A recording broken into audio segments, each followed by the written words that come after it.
How many discounts does USAA Auto Insurance offer? Too many to say here. Multi-vehicle discount, safe driver discount, new vehicle discount, storage discount, legacy. How many discounts will you stack up? Tap the banner or visit USAA.com/auto discounts. Restrictions apply. Before we get back to the episode, if you're listening on Spotify, please take a moment to tap 5 stars. It's one of the easiest ways to support Forensic Tales and helps the show reach new listeners. Thank you so much for being here. To get this episode of Forensic Tales ad-free, please visit patreon.com/Forensic Tales. Behind every massacre, there lies a reason. Sometimes they're obvious. Many mass murderers have similar traits: sensation-seeking, lack of remorse, impulsivity, need for control, and predatory behavior. But other times, massacres are almost impossible to explain. Introducing Anatomy of a Massacre. Anatomy of a Massacre is Rockefeller Audio's newest podcast series. Anatomy of a Massacre is a true crime podcast investigating the most notorious massacres in human history. From serial killers to mass shooters to genocides, there lies a new horrid reason to expose in each episode. Join me, your host, Courtney Fretwell, a forensic psychologist, as I dive deep into the psychology, criminal theories, and policy implications behind each massacre. Anatomy of a Massacre begins Monday, October 3rd, 2022. Follow Anatomy of a Massacre on Apple Podcasts, Spotify, Stitcher, or wherever you get your favorite shows so you don't miss an episode. You know what happened? Now, let's uncover why.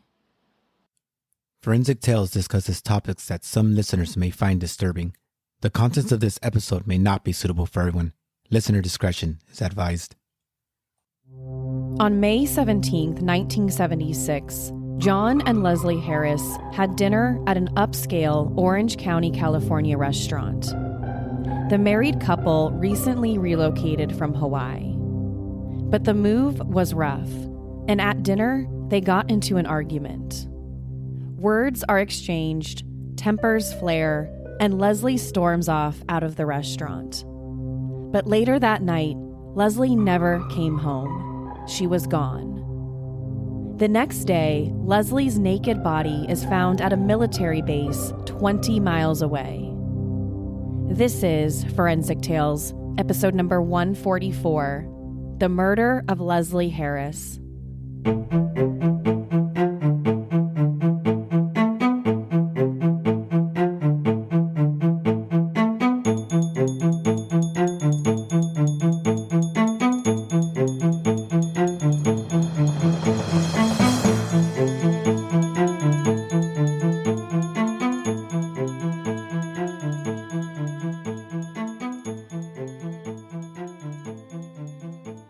Welcome to Forensic Tales. I'm your host, Courtney Fretwell Areola.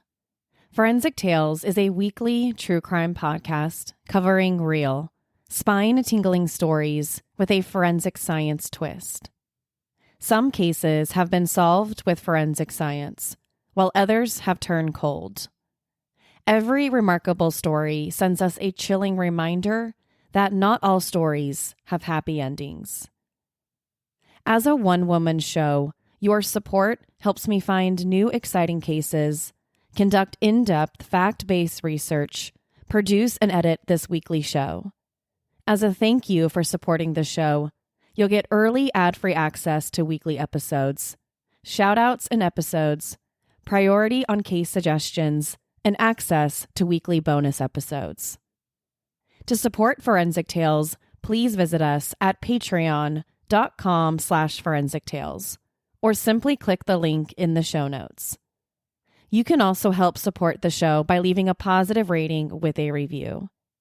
Now, let's get to this week's episode. Before we get into Leslie Harris's story, there's been a recent update to a case we've covered on the show. In episode number 73, we covered the murder of Hae Min Lee and the ultimate arrest and conviction of her former high school boyfriend, Adnan Syed. For many people, like myself, you heard about Adnan's case after listening to the podcast Serial. Well, about 1 week ago, on September 19th, a Baltimore judge vacated Adnan's murder conviction and ordered his immediate release from prison after serving over 2 decades behind bars. According to the court's ruling, trial prosecutors didn't properly turn over evidence to Adnan's defense lawyers that could have helped them show that someone else killed Hae Min Lee. The evidence suggests that there are at least 2 other credible suspects. After serving over 20 years in prison for a murder he said he didn't commit, and now the evidence suggests that he didn't commit, Adnan Syed has been released from prison, and it seems entirely unlikely that the state will ever recharge Adnan. As new information becomes available about these 2 new suspects, I'll share it in a future episode. Now, let's get to Leslie Harris's story. On May 17, 1976, the Costa Mesa Police Department in Southern California received a phone call. Costa Mesa is a city in Orange County between San Diego and Los Angeles. When most people think about Orange County, California, they think of sunny beaches and Disneyland. But in the late 1970s, there was much more to Orange County than simply Disneyland and beaches. Orange County possessed a darker side. During the 1970s, Southern California was a hotbed of serial killers. There was the Golden State Killer, the Night Stalker, the Dating Game Killer, the Hillside Strangler, and the Zodiac. And that's just to name a few. There was also a high rate of violent crime. The 1970s in Southern California saw an all-time high for homicides and rapes. So when the Costa Mesa Police Department received a phone call on May 17, 1976, about a missing young woman, they assumed the worst. On May 17, 1976, 33-year-old John Harris reported to the Costa Mesa Police Department that his wife, 30-year-old Leslie Penrod Harris, was missing. He told the investigators that around 8:30 p.m. the night before, they were having dinner at a restaurant at South Coast Plaza.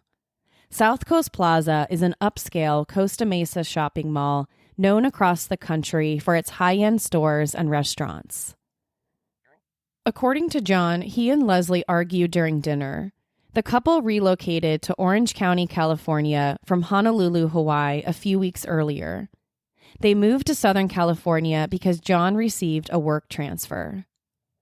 John told the police that they got into an argument because Leslie wasn't happy about the move to Southern California. She missed her life in Hawaii and wasn't sure about starting a new one in Southern California. They also fought over the decision to purchase a condo. Leslie wanted to buy a home or a condo in Orange County, while John wasn't crazy about the idea. So he told Leslie they should wait on purchasing a home and rent an apartment instead. While they waited to buy or rent a place, John and Leslie stayed at the Airporter Inn in Irvine, a city only a few miles south of the restaurant in Costa Mesa. After the argument, John told the police that Leslie had gotten up from the table and left. He said he waited at the table thinking Leslie would return any minute. Maybe she needed a few minutes to cool down outside, or maybe she went to the restroom. But according to John, Leslie never came back to the table. John asked the restaurant staff to help look for her. He explained that they had gotten into a little bit of a fight, and now he didn't know where his wife was. The staff checked the ladies' room, but she wasn't there. They then looked throughout the entire restaurant, but there was no sign of Leslie. After over an hour of waiting and searching for Leslie inside the restaurant, John left to check their hotel. He thought Leslie took a taxi cab home. But when he got to the Airporter Inn hotel, Leslie wasn't there either. John waited for Leslie to return to the hotel for the next couple of hours. But after hours passed and she still didn't show up, John knew something was terribly wrong. So he called the Costa Mesa Police Department to report Leslie missing. The Costa Mesa Police Department quickly began searching for Leslie Penrod Harris. Based on John's statements, investigators had enough information to suspect that something might have happened to Leslie. But the search didn't last long. Around 4:30 a.m. the following day, May 18, 1976, Leslie's naked body was found on a road near the El Toro Marine Corps Air Station, a location 20 miles south from the restaurant in Costa Mesa where she was last seen with her husband. Orange County Sheriff's homicide detectives were the first to respond to the scene. When they got there, they found her body completely nude and lying on her back. Her hair was wet, and she had visible minor injuries across her body. She had ligature marks around her ankles, suggesting that her body had been dragged from a car to where she was found. Investigators didn't find anything around Leslie's body. No wallet, no purse, none of her personal items were recovered, not even her clothes. It seemed like her body was discovered was a dump site and not the actual spot where she was killed. When Leslie was murdered, she had only lived in Orange County for a couple of weeks. She was only 30 years old and still had so much life to live. Her family and friends described her as easygoing and nice. She was the type of person who made friends easily. And when it came to being your friend, she stayed close. She was often described as a great friend who would always pick up the phone when you call. When John and Leslie Harris arrived in Orange County, they were about to embark on the second chapter of life. Orange County investigators quickly began collecting evidence from Leslie's body and the surrounding area, but they didn't find much. During the late 1970s, evidence collection at crime scenes was limited. Police departments didn't have much in the way of forensic or DNA testing. When it came to DNA, they could only perform blood typing tests on the samples. They could identify a suspect's blood type, but couldn't identify the specific person. During this time, there wasn't a national DNA database. If the police got a DNA profile from a crime scene, they could only compare it to a known person. But most criminal investigations don't have a known possible perpetrator already identified. Fingerprints weren't any better. The first fingerprint database wasn't created until years after Leslie's murder. It wasn't until 1980 that the first computer database of fingerprints was developed, which came to be known as the Automated Fingerprint Identification System, or AFIS. So if investigators collected fingerprints at a crime scene in 1976, they could only compare the prints to a known individual, exactly like DNA. But Orange County investigators were careful at Leslie's crime scene to collect everything they could, even if they couldn't test everything. Investigators knew that Leslie didn't get to the El Toro military air station by herself. John had the couple's only car, and the air station was 20 miles away from the restaurant in Costa Mesa. They also didn't think she took a bus there because it would have been too late. None of the buses in Orange County were running at the time. So if Leslie didn't get to the El Toro air station by herself, how did she get there, and who took her there? Orange County investigators zeroed in on Leslie's husband, John Harris, as suspect number 1. Anytime a significant other is murdered, the spouse is always considered suspect number 1. It's a tale as old as time. The husband always did it. And when it came to Leslie's murder, John Harris was no different. Investigators knew that Leslie and John fought at the restaurant the night she disappeared. According to John's statement to the police, he and Leslie argued about purchasing a condo in their recent move to Orange County. He admitted to investigators that things weren't going great in their marriage. So now the police wondered if the husband always did it theory could actually be true. He fought with his wife the night she disappeared. He was the last person to see her alive, and they're having marital problems. All signs pointed to John as the killer. At Planet Fitness, we've got everything you need to get stronger with best-in-class equipment and free fitness training.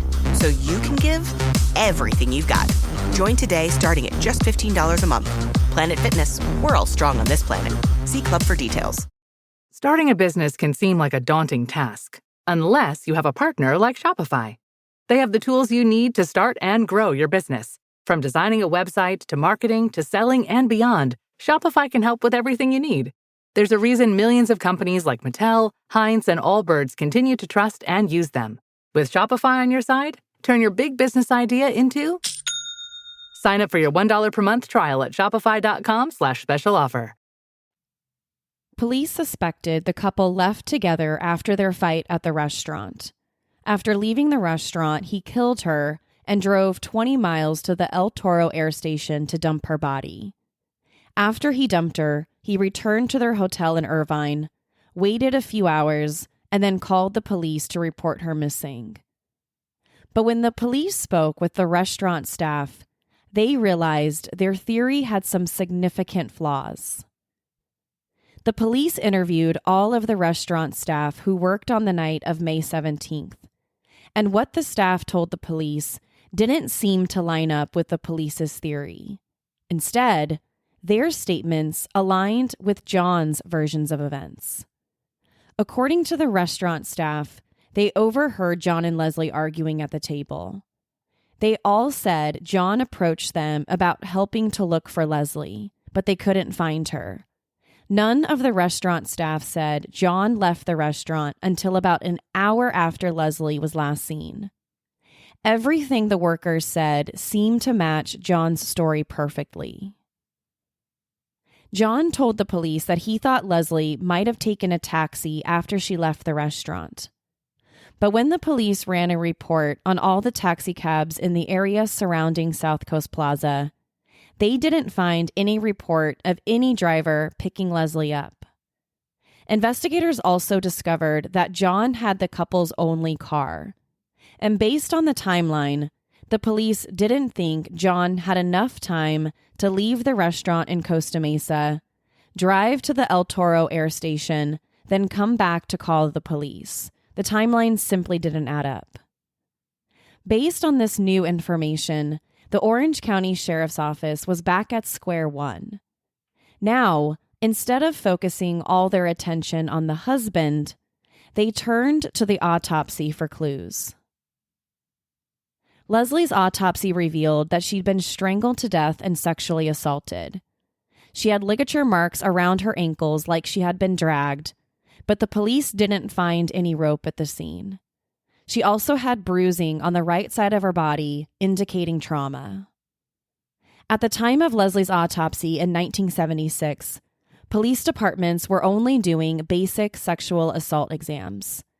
The first rape kits weren't used until 2 years later. In many cases, medical examiners weren't collecting any evidence from the victim's body. They only did visual examinations. And if they did take swabs, most departments didn't have the capabilities to test the samples for DNA or semen. But in Leslie's case, the medical examiner did take vaginal swabs. At the time, Orange County didn't have advanced testing for sexual assaults, but the medical examiner hoped that someday there would be. So in this case, the medical examiner collected several samples from Leslie's body and placed them into evidence. Leslie's autopsy did little to move the investigation forward. Besides determining the manner and cause of death, they didn't discover anything new. All they understood was that she'd been assaulted and strangled to death. So the next logical clue was her dump site, the military base. The location of Leslie's body was intriguing for investigators. The Marine Corps Air Station El Toro was built in 1942 and had become the 4,600-acre home of Marine aviation on the West Coast. It had 4 runways, 2 long enough to handle the largest aircraft in the U.S. military. When the base was open, all U.S. presidents in the post-World War II era landed in Air Force One at this airfield. After several decades in operation, the air station closed on July 2nd, 1999. The location of Leslie's body was quite insightful because she was found on a military base. Access to a military base is generally difficult unless you're staff or you're stationed there. In most cases, you can't simply walk into the airbase in the U.S. You need some type of credential to get there. And once you get on to base, there's a record of you. Every guest is required to sign in and sign out. This told investigators that Leslie's killer had some type of connection to El Toro. Possibly a Marine was involved. The more Orange County investigators looked at the evidence, the less likely it seemed that John was involved. The restaurant staff placed John at the restaurant all night. Besides getting into a small argument, he didn't seem to have a motive to kill his wife. And he had no connection to the El Toro air station. So instead of focusing on John, the police began focusing on the El Toro air station. The area around the air station was desolate. There weren't any homes or stores, the only sign of life for miles. And it was a large base.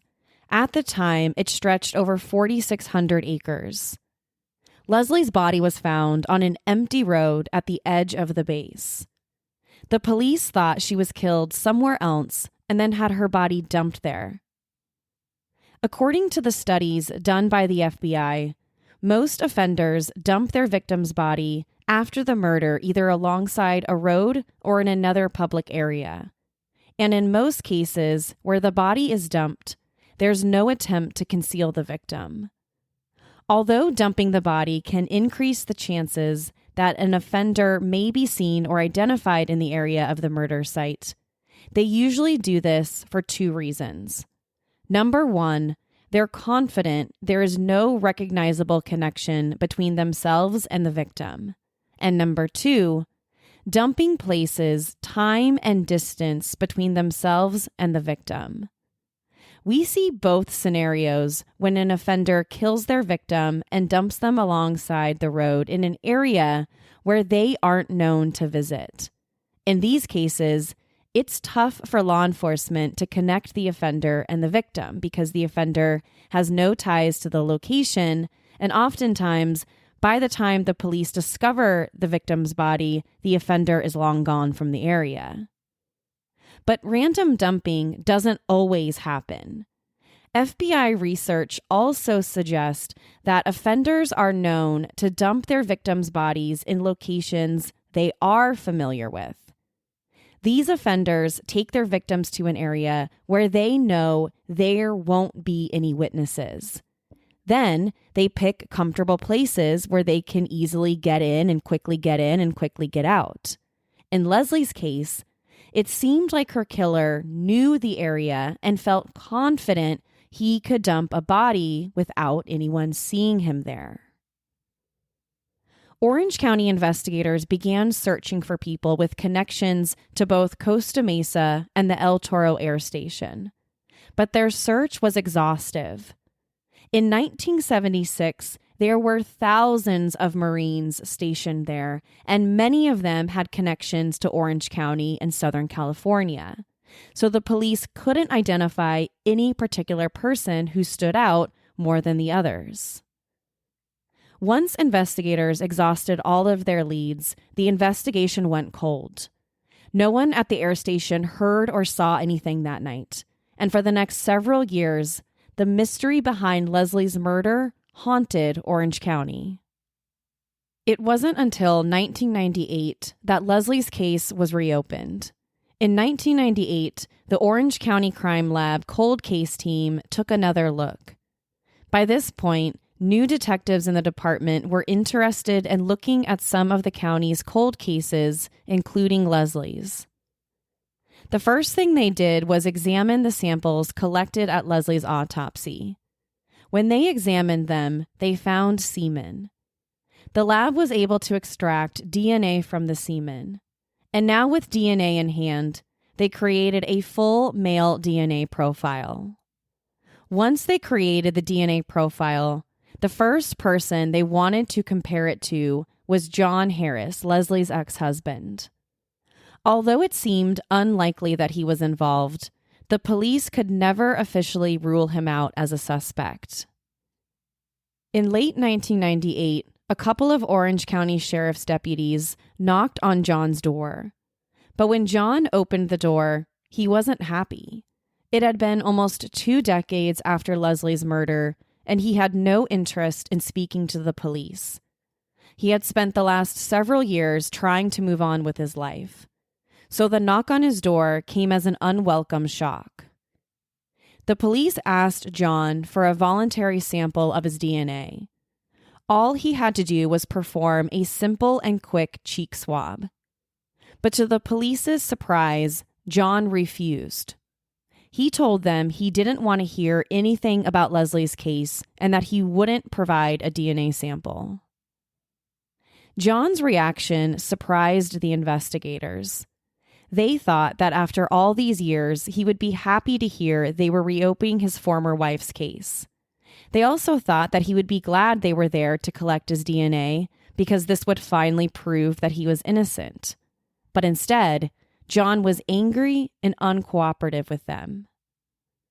After they left John's house, Orange County detectives went before a judge asking for a warrant to collect John's DNA. Even if he wasn't going to cooperate, they still needed to compare it. So a few weeks later, the officers returned to John's house, and he acted the same way he did the first time. He was uncooperative and wanted nothing to do with Leslie's case. But the police officers showed him the signed warrant, took an oral swab, and collected his DNA. The swab was sent to the Orange County Crime Lab a couple weeks later, and the detectives got the results back. Negative. John's DNA didn't match the DNA profile pulled from the semen. Now, over 2 decades later, the police were finally able to officially clear John Harris as a suspect. On one hand, the police were happy about the results. They could finally clear John off their suspect list. But on the other hand, the results meant they were still at square one. Besides a DNA profile, they had absolutely nothing regarding valuable evidence in the case. Even after 2 long decades, Leslie's case file was only about 1/4 of an inch thick. In terms of homicide investigations, that's nothing. In most homicides, detectives have stacks upon stacks of papers and files. Sometimes the case files take up multiple boxes. But in Leslie's case, they had almost nothing. There was minimal movement forward in the case for the next several years. It wasn't until 2018 that Orange County investigators made progress. In 2018, genetic genealogy was taking police departments by storm.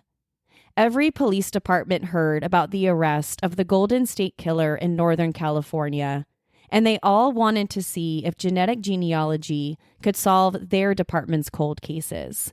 And investigators in Orange County wondered the same. Genetic genealogy combines DNA testing with traditional genealogical methods to identify genetic relationships between individuals. In criminal investigations, genetic genealogy is used to identify criminal suspects from previously unidentified DNA samples. Once an unknown DNA sample is collected at a crime scene, the sample is uploaded to various DNA databases in search of an exact match or a close match. Genetic genealogy only works if the police have the suspect's DNA. Luckily for Orange County investigators, they did have Leslie's killer's DNA. In 2018, Orange County detectives brought Leslie's case file to the FBI to see if genetic genealogy could be used. The first question the FBI asked was, do you have enough well-preserved samples of the suspect's DNA? Fortunately, The original investigators and medical examiner in 1976 did an amazing job collecting and preserving samples. And even by 2018, there was still enough DNA to be retested. The Orange County Crime Lab sent the samples to the FBI's Forensic Genetic Genealogy Lab to be compared to DNA samples in various genetic databases. When the FBI uploaded the sample, they learned that the suspect came from African ancestry and was likely African American. The FBI also discovered their suspect came from somewhere in the southern, southeastern part of the United States, likely Louisiana or the Alabama area. The deeper the FBI dug into the genealogy, the more they learned about their suspect. Besides being African American, they felt confident their suspect was in the military because Leslie's body was found at an air station. With that information, the FBI began focusing on families with military backgrounds. Once they identified relatives with military backgrounds, the FBI requested military records on everyone they identified. The FBI has unique access to military records. They are one of the only U.S. organizations that can access someone's military records other than the military themselves. Once the FBI got the records of the individuals they identified, they began digging through them. They looked for anyone who had connections to Costa Mesa or the El Toro Air Station. Since the FBI received hundreds of military records, they divided the records among several agents. Each agent took a stack of documents to review. Around 1 o'clock in the morning on Easter Sunday, an FBI agent called her supervisor, letting him know she thought she found someone. She found a relative of someone who worked at El Toro in 1976. Incredibly, she found someone in a pile of 1,000 military records. The individual was identified as Eddie Lee Anderson. When the FBI looked through his military records, he checked off all the boxes. They found out Anderson was a Marine stationed at El Toro Air Station in 1976. At the time of Leslie's murder, he lived in an apartment on Sunflower Street in Costa Mesa, a street directly across the street from South Coast Plaza and the restaurant that Leslie ate at that night. Once they had all this information, the FBI contacted the police in Costa Mesa. They said they had a promising suspect they should investigate further.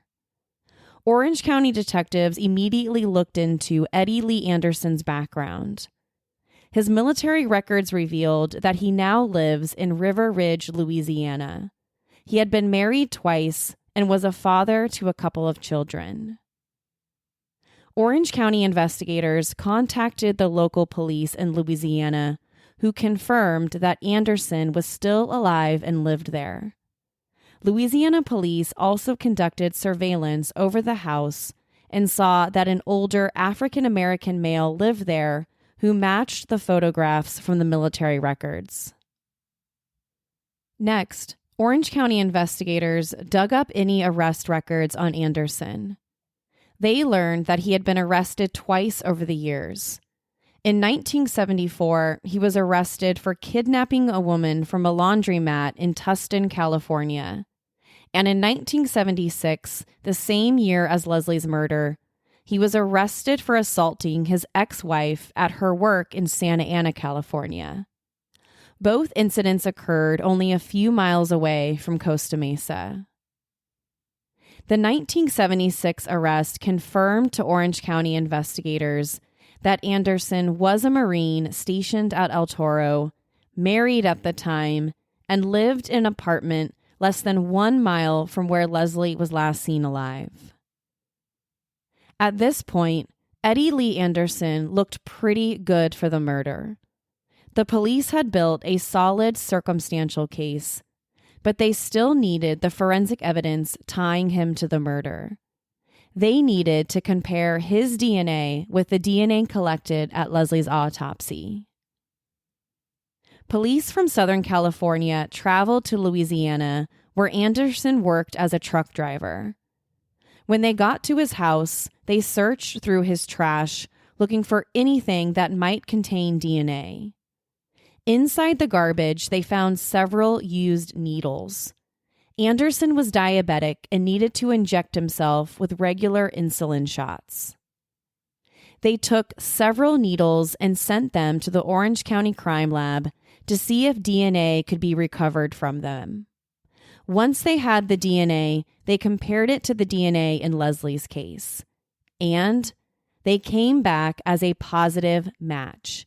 It was Anderson's DNA in the semen collected at Leslie's autopsy. Several Orange County detectives showed up at Anderson's house in Louisiana and asked to speak with him. Initially, he was extremely cooperative. He seemed open and agreed to answer all their questions about his time in the Marines and Southern California. But when the detectives started asking him questions about Leslie's murder and why his DNA was found at the crime scene, he denied having anything to do with it. Instead, he told investigators he had no idea who Leslie Harris was. After their initial conversation, police arrested Anderson while he was out with his second wife. His wife had no idea about Leslie's murder and was completely shocked when the officers told her that her husband was under arrest for first-degree murder. The man she knew could have never raped and killed a woman. Anderson was a father, husband, a religious man with a good job as a truck driver.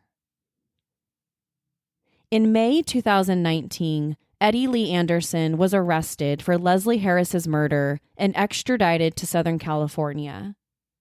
Following his arrest, detectives interviewed Anderson's first wife.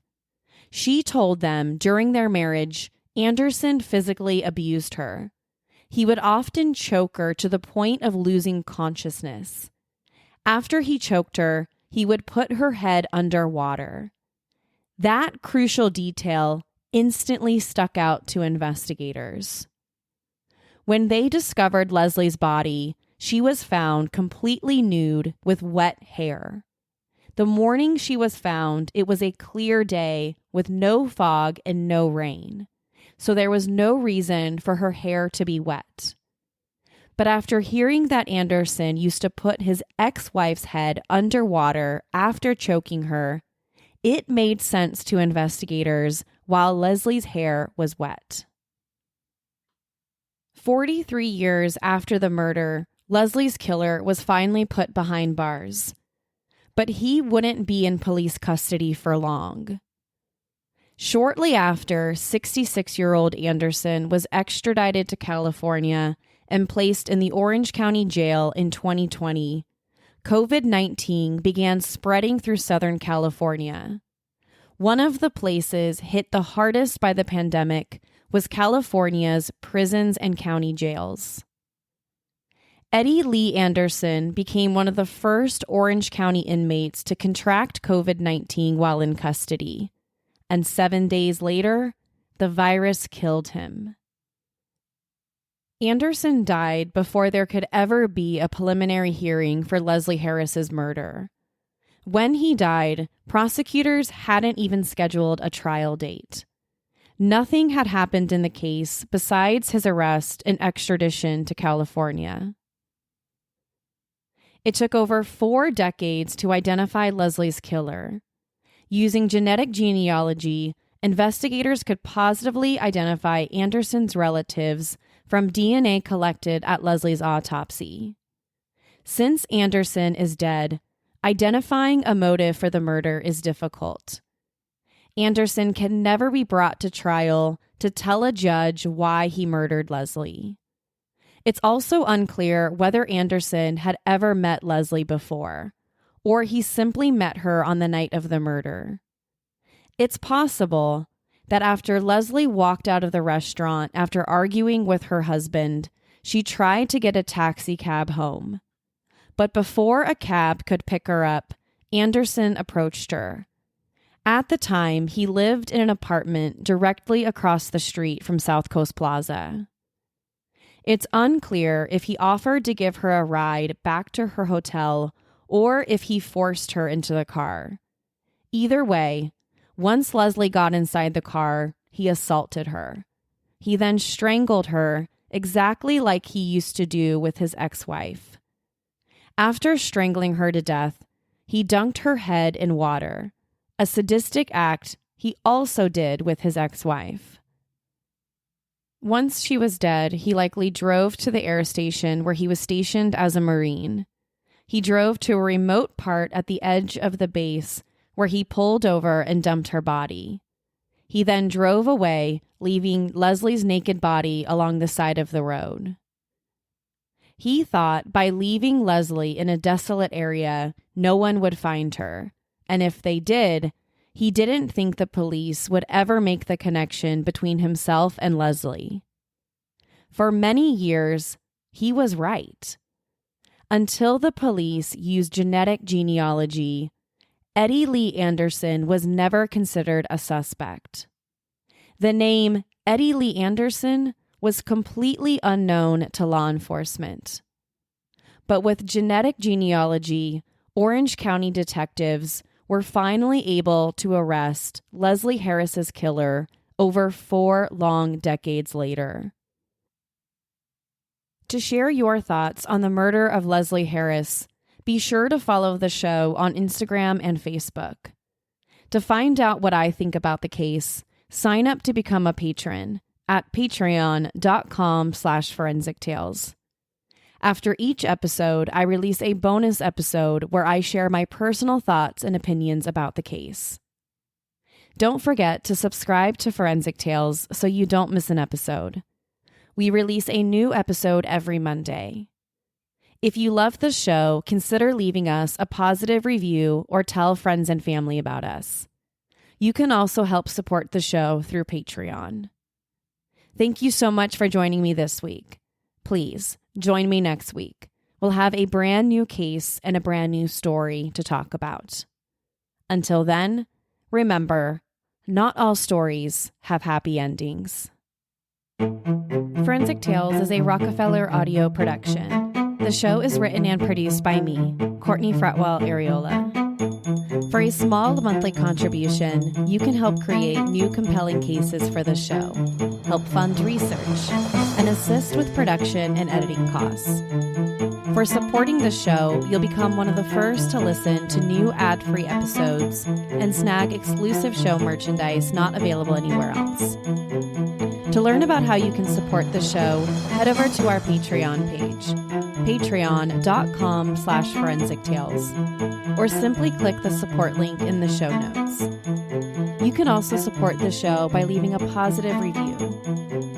Forensic Tales is a podcast made possible by our Patreon producers, Tony A., Nicole L., David B., Nicole G., Paula G., Christine B., Karen D., Sherry A., Elizabeth M., Michael D., Lisa S., and Nicola.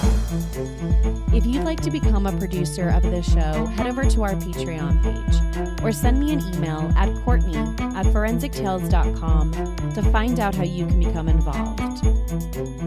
For a complete list of sources used in this episode, please visit forensictales.com. Thank you for listening. I'll see you next week. Until then, remember, not all stories have happy endings.